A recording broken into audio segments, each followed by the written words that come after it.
প্রতিশ্রুতি মতো কাঁচরাপাড়া থেকে ব্যারাকপুর পর্যন্ত শুরু হয়েছে সরকারি বাস পরিষেবা। আপাতত সীমিত সংখ্যক বাস চললেও ভবিষ্যতে পরিষেবা আরও বাড়ানোর আশ্বাস মিলেছে। গত 2রা জুলাই থেকে কাঁচরাপাড়া থানার মোড় থেকে এই রুটে বাস চলাচল শুরু হয়েছে। বর্তমানে সকালে 3টি এবং বিকেলে 2টি আপ ও ডাউন বাস চলাচল করছে। তবে আগামী দিনে আরও বাস বাড়ানো হবে বলে জানা গিয়েছে। রাজ্য সরকারের নিয়ম অনুযায়ী এই সরকারি বাসেও মহিলারা বিনামূল্যে যাতায়াতের সুবিধা পাবেন। নির্বাচনের আগে বীজপুরের বিধায়ক সুদীপ্ত দাস প্রতিশ্রুতি দিয়েছিলেন, জয়ী হলে বীজপুর থেকে সরকারি বাস পরিষেবা চালু করা হবে। সেই প্রতিশ্রুতি রক্ষা করেই পরিবহন মন্ত্রী অর্জুন সিং এবং এই পরিষেবা সূচনা করেছেন। ফলে নতুন এই বাস পরিষেবা সাধারণ মানুষের যাতায়াতকে আরও সহজ করবে বলেই আশা সকলের।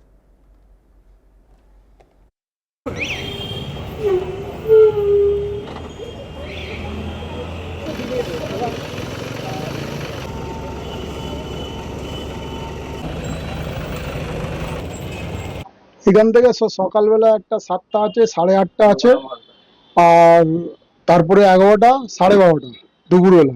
কত ঘন্টা পর পর হচ্ছে? তাহলে 1.5 ঘন্টা। 1.5 ঘন্টা পর পর হচ্ছে। আপাতত দুটো দেওয়া আছে বলে 1.5 ঘন্টা হচ্ছে, আরো গাড়ি বাড়লে এই টাইমটা আরো কমে যাবে। কোথায় কোথায় দাঁড়াচ্ছে? অল স্টপিস, এইখান থেকে অল স্টপিস ছাড়াও মহিলারা হাত দেখালে আমরা তুলে নিচ্ছি, যেহেতু নতুন গাড়ি, ওরা তো জানে না গাড়ি চলছে। এবার হঠাৎ বাড়ি থেকে বেরোলো, গলি থেকে বেরোলো, ও দেখলো বাস আসছে, হাত দেখালো, আমরা তুলে নিচ্ছি। প্যাসেঞ্জার কেমন হচ্ছে? প্যাসেঞ্জার এখন হচ্ছে না। মহিলাদের জন্য যে ফ্রি এর পরিষেবাটা, সেটা পুরো ফুল ফ্রি।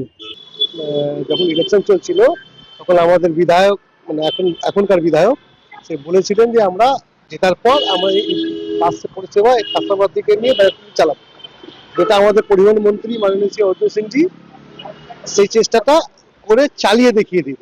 তাতে মা বোনদের প্রচুর, এতে সবচেয়ে বড় ফেসিলিটি আছে, আমার মা বোনরা যখন বাসে উঠবে, মা বোনকে 1 পয়সা ভাড়া দিতে হবে।